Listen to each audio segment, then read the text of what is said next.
Welcome to the Tech Talks Daily Podcast, where you can learn and be inspired by real-world examples of how technology is transforming businesses and reshaping industries in a language everyone can understand. Here is your host, Neil C. Hughes. Welcome back to the Tech Talks Daily Podcast. Man, I spent weeks building up to that 1000th episode, and it's already disappearing in my podcasting rear view mirror behind me. But I just wanted to stop for a few moments and offer a huge thank you to each and every one of you for your messages, especially to Darren Easterby, who emailed me just before I've started recording this, who doesn't say where he is from, but said, "Hey Neil, you're a prolific podcaster. I struggle to keep up with the episodes, so I'd love to know how you find the time to record them all." I must admit, Darren, it does feel like my head is going to explode some days, and I do say yes far more than I should. That is true. And as someone that now makes his living from home, though, I think it does me so much good just to hop on a 30-minute call a couple of times a day with someone completely new. And let's be honest, that's all a podcast is really if you strip it back. A quick conversation on Skype or Zoom, you hit record, and then you share it to the world. People do often overcomplicate it, and if you get too stressed out about tools, editing, and all that stuff, you just end up with paralysis analysis and don't get anything done. And one thing that I've learned from listening to Gary Vaynerchuk over the years is just get your content out there. People like occasional mistakes anyway. It shows that you're human and authentic. So thanks for your message, Darren. But on with today's show. And one of the things that I love exploring on here is how we're all collaborating with people all over the world. And that's essentially what we're doing right here, right now. I'm talking to you here in the UK, and you're going to be located anywhere in the world doing your own thing, whether you be in the office, in the gym, or just doing some household chores, or taking your dog for a walk. But we're seldom in the same room. And today's guest is Ameen Abdullah, who is the founder of a company called Soundwhale. And Soundwhale is a new streaming studio platform designed to make remote audio for picture production and recording sessions completely seamless. And I wanted to learn a little bit more about this platform. So buckle up and hold on tight so I can beam your ears all the way to Minneapolis, where we're going to speak with Ameen Abdullah all about Soundwhale. So a massive warm welcome to the show. Can you tell the listeners a little bit more about who you are and what you do? Yeah, sure. My name is Amin Abdullah. I'm the founder and creator of Soundwhale, which is an audio collaboration and review software for audio post and music production. By profession, I'm a re-recording mixer and work with ad agencies and production companies, but have a background in music recording and production as well. And my understanding is that Soundwhale is a streaming studio platform that's actually designed to make remote audio for picture production and recording sessions seamless, which sounds easy enough, but I know it isn't. So can you tell me a little bit more about it and the kind of problems that you set out to solve with this platform? Yeah, I mean, there's obviously the technical issues. Technically, it's really difficult to come up with an audio software. And I really feel for all the audio developers out there because there's just so many combinations of components you have in your studio, from your operating systems to your audio hardware, audio devices, other software you're interfacing with. So the technical challenge was ridiculous. It was a nightmare to overcome, but it can be done. Any technical issue can eventually be solved. But the real issue, or the real actual part of making this successful, was to actually capture the vibe you have in session with somebody that comes into your studio locally and sits with you. You have to make things seamless for them and have a good experience for those people that actually come to work with you. Otherwise, whether the tech works or not is going to be irrelevant if it's not actually working, seamlessly with communication with the person that you're working with.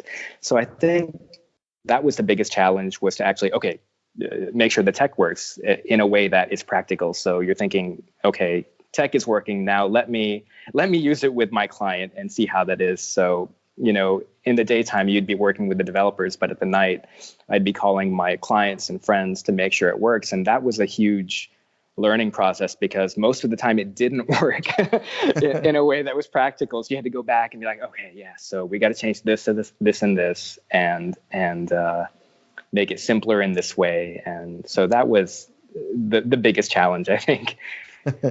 Just praying it doesn't crash for a client of yours that you're working with, having a big disclaimer, okay, this is probably going to crash, but just bear with me a moment. So that was really cool to see that.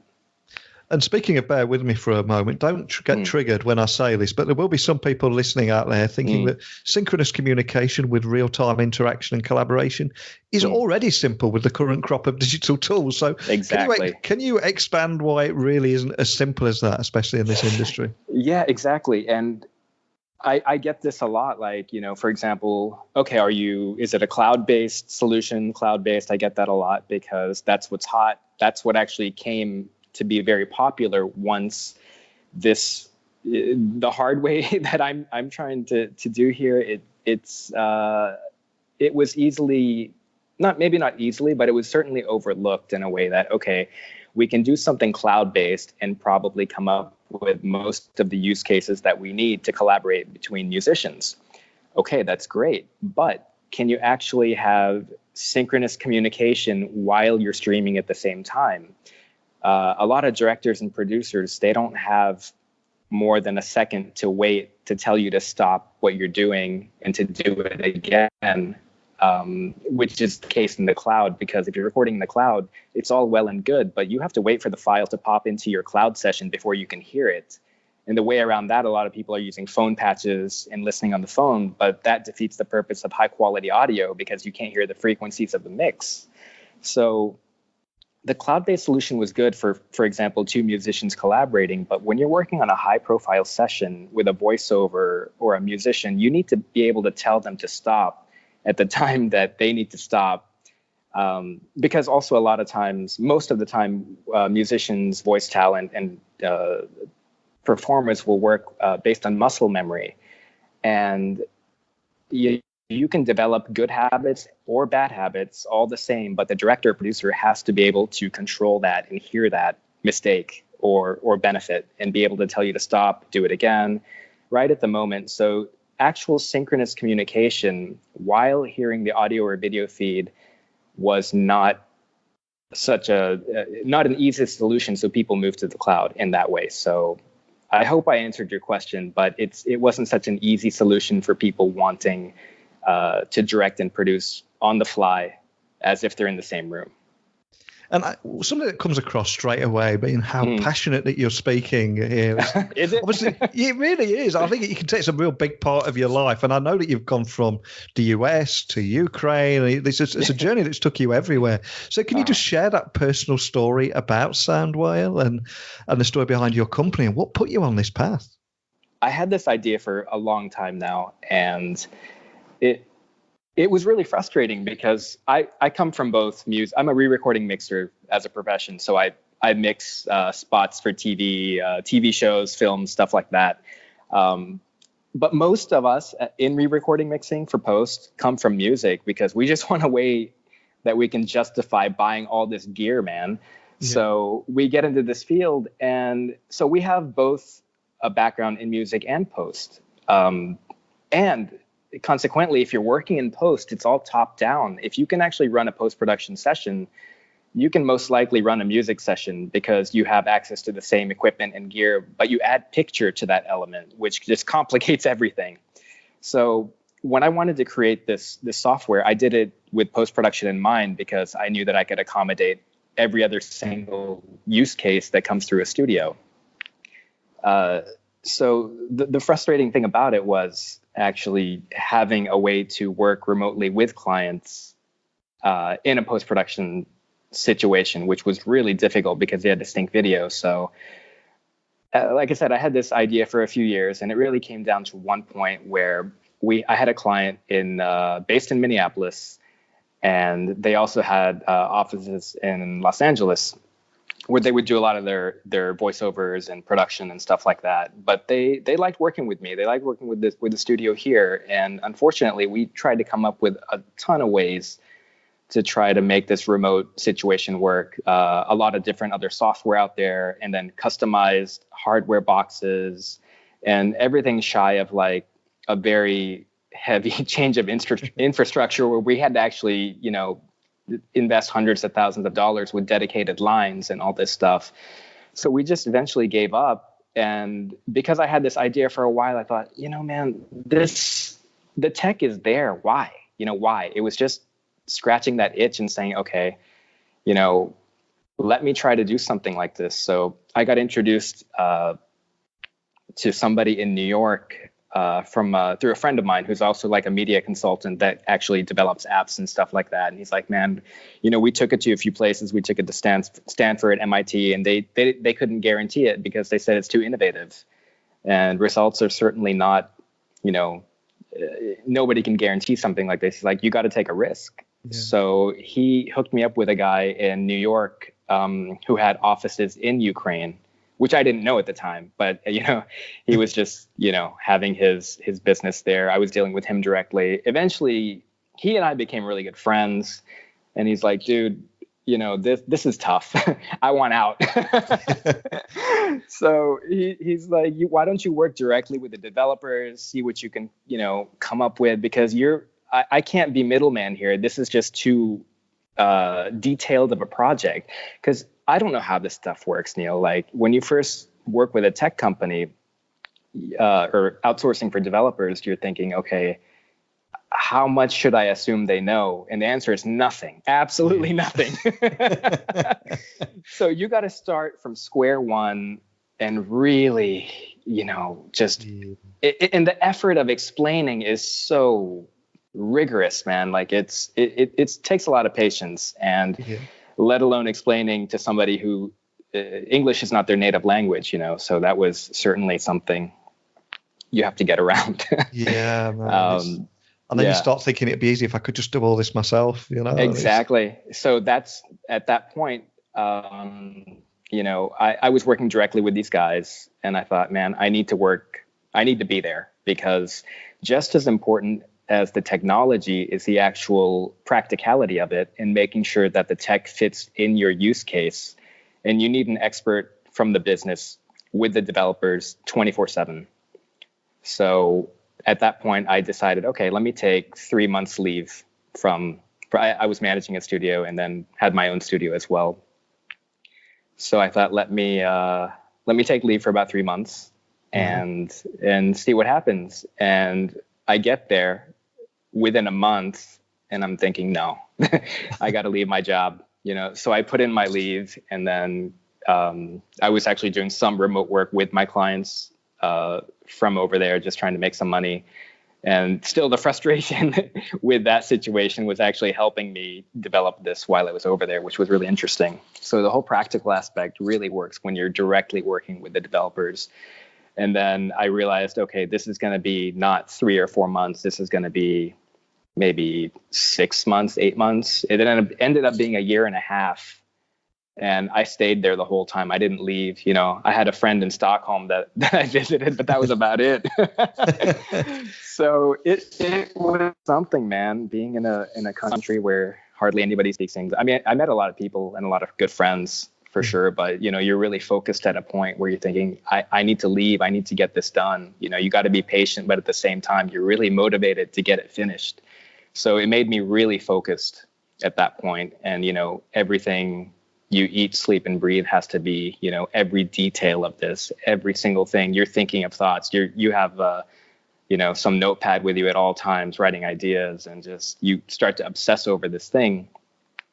And at that point, you're thinking you can't leave until it's finished. So it did take a year and a half, but I was really happy to have a working product at that point when I came back. And as soon as I came back, we did a few trade shows and conventions to get a lot of the feedback. And that's where we developed the betas around that, got a lot of users to sign up and talk with people to see what their thoughts were, how they're feeling, thinking, and just kind of went from there, man. Oh, man, what a great story. It's been a huge couple of months for you, because you're coming out of closed beta now. And I'm curious, what did you actually discover during that closed beta time? And what challenge have you overcome that you never saw coming as a result of making the most of that time? I think with the beta, what my expectation of the beta was to really get around the technical stuff and the configurations of different users and things like that. But I mean, really what came out of it was what people wanted to see, and yeah, sure, it may not work technically for certain users, but it was really educational and informative to see, like, for example, the business model of the streaming, the subscriptions. And, we have a really robust free version. There's a middle version that really focuses on the recording aspect of it. You can record remotely. And then the third tier focuses on the video synchronization and the post-production. And as simple as it sounds, I didn't think of, the practicality of the subscription in terms of a lot of people that have clients want to be able to not charge their clients if they're doing a post-production mix with them, right? So two people don't have to be on the same subscription. Basically, if you're on level 3, you can call somebody on the free level and then unlock those features for them as well. So that was just something simple, but things like that really came back to me with the beta usage, like a lot of the business side of it, which was really cool to hear from people. And then, as I mentioned before, with the cloud stuff, people are like, is it cloud? Is it cloud? And I'm like, no, it's not. But what can I take from that? Well, it's really interesting to see what is the core base of the cloud? You work with another user, and when you hit save or when you commit something, you actually both see the file on the same website. Well, what we can do now with Soundwhale is actually, when you record a take, a lot of times you want to record takes on both sides because you can't really guarantee a lot of network conditions and stuff like that. So I recommend that both people record on both sides. But an easy way that you can implement a cloud functionality in this is that if you can share takes between each other. So for example, if I record something at 1 hour and 5 minutes in my timeline, and I right click on it and hit share take, that take will pop into my, the person that I'm working with in their timeline with the same offset. So that was kind of nice to, get the idea from actual users that were coming to see us at conventions. So that kind of aspect of the beta was awesome, where you didn't expect you expect something technical, but you get something practical. And I think that was awesome. So who is your target audience then? Is it showrunners, music supervisors, creative directors, or is it all of these and more? Well, it's all of those and more. I started out targeting showrunners, creative directors, music supervisors came a little bit later because a few people that were actual music supervisors were like, this would be great for spotting sessions. And so we kind of changed our look and feel to accommodate that as well. So basically, two people that are working on the film, like say a director and a music supervisor, can look at the same video and swap music out underneath it on the fly, without having to use anything additional as far as software. But to fully answer your question, it is all that and more because, in fact, it could be anyone. We had a couple of users testing it that actually watched movies together with each other. You pop in the same video file in the session and you can have a video chat with a friend and watch the same movie at the same time. So that was kind of neat. I didn't intend for casual use like this, but it's kind of cool. Or people listening to music together at the same time, just kind of hanging out in a virtual like Skype like session. Think of Skype like you and I are doing with video chat, obviously, plus connecting any part of your studio to it. So that could be kind of fun and casual. But one use that really popped out at me that it was always in the back of my mind, but I didn't really, focus on the use case of it was podcasting.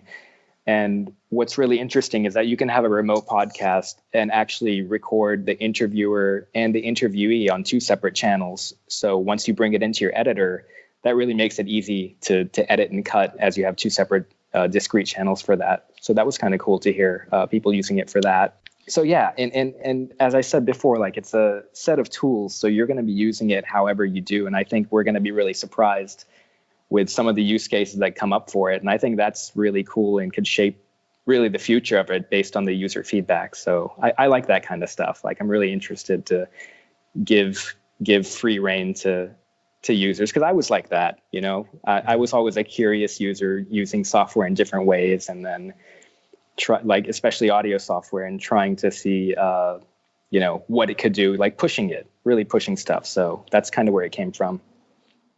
What I love about what you've done here is on this show, I often hear about new tech startups, and some are style over substance.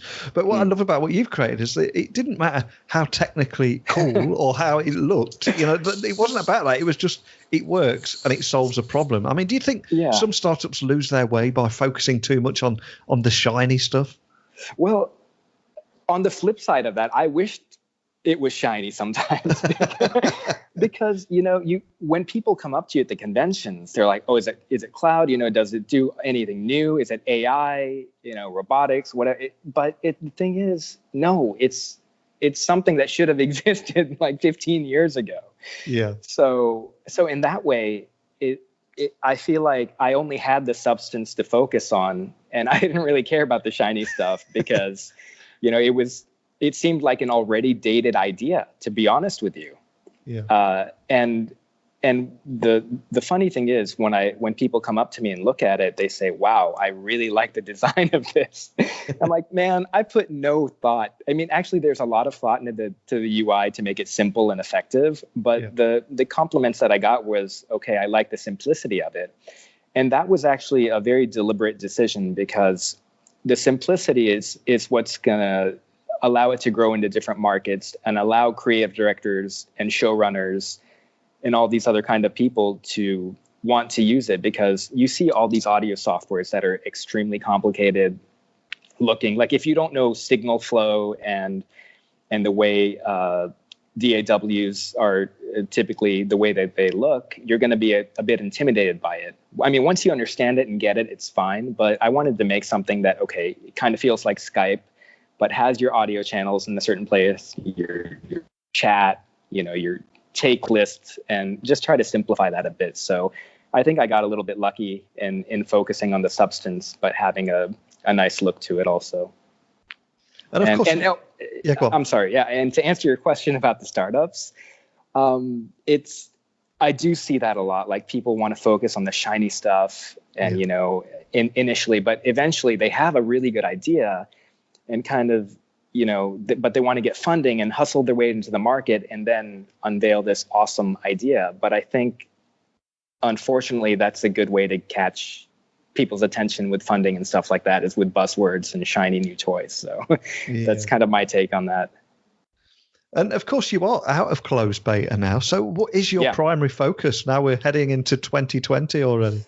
Oh, man, it's an interesting question because what I've learned, and I may have mentioned this before, but I feel like there's closed beta, but you're really never out of beta, especially with audio software like this, because there's always going to be, different hardware configurations, software configurations, and all this stuff that are going to surprise you on a technical level. So my immediate focus out of closed beta is basically making sure that it's working for all users. Already we've had a few issues since the release, so 1.1 is coming very soon, I can tell you that. So it's really working on that kind of stuff. And then also education, man, like it's something where I want to really push this to people that aren't from a heavy or any kind of an audio background. I want people to use this and to work with people. Like, for example, production companies and ad agencies, okay, they want to work directly with voice talent a lot of time, but they can't go to their house, even though voice talent have a lot of really good equipment, it's not a place to invite clients. So we can really bridge the gap by allowing people to work together like this, where you're utilizing the voice talent's equipment from their home and streaming that audio with picture to an ad agency or a production company that find a software very simple to use. So growing and educating people in different markets is really, I guess that's the biggest challenge. And you're thinking of marketing and PR and all this kind of stuff to basically say, hey, we exist and maybe you should try it for some kind of remote work. I think even people working in video can actually load up the video into their timeline and work remotely and discuss the same video at the same time. I mean, of course, there's other really good cloud-based video solutions out there, like Frame.io and a few other things, but it certainly is possible with Soundwhale. So you could actually look at it like a collaboration tool in general. And for people listening that would like to try it out there, what's the best way of finding you guys online? And equally, if they've got any other questions that they'd just like to reach out to your team with, what's the best way of doing that? Yeah, you can contact us online. There's a form for contact, and we're really quick about responding. And you can go to soundwhale.com and contact us. And you can also find the instructional videos on how to use it, as well as the manual, and also the link for the download as well too. So excellent. Well, I'll add all those links to the blog post that will accompany this episode. And like I said earlier on in the episode, I see so often startups getting distracted by that allure of the shiny technology. Yeah. But there was a line that you used a few minutes ago I absolutely love, where sometimes you go searching for the technical and you end up with the practical. I think there's so much value in that line. Absolutely. So more than anything, though, just a big thank you for coming on and sharing that story with me. Thanks again. Oh, thanks for having me, Neil. I love how Soundwhale powers remote collaboration from initial song ideas all the way through to audio post-production. And synchronous communication, where you can have real-time interaction and collaboration, is the key to successful studio work. But if you cannot be in the same room with your collaborator, you need technology to bridge that gap. And something that makes the whole world your studio. Sounds pretty simple, doesn't it? But it isn't. And it was just a fascinating story about how this tech-obsessed musician and audio engineer, and of course by that I mean Abdullah, who we spoke to today, and how he learned this the hard way.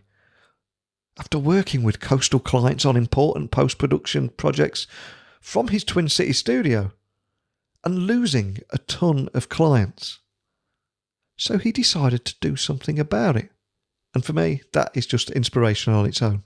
But what did you think about today's startup story, the solution, or indeed anything you've heard on this podcast lately? As always, you can email me, techblogwriter@outlook.com, tweet me at Neil C. Hughes, and my website is techblogwriter.co.uk. Now, the cold nights are drawing in here in the UK, but guess what? It's great to have you all here with me. The show must go on, my friends, and we'll see you in another new year together. So once more into the breach, dear friends. Oh, I went off script a little bit there, didn't I? So I apologise for that. But it's a big thank you for listening. And until next time, don't be a stranger. Thank you for listening to the Tech Talks Daily Podcast with Neil C. Hughes. Remember, technology works best when it brings people together.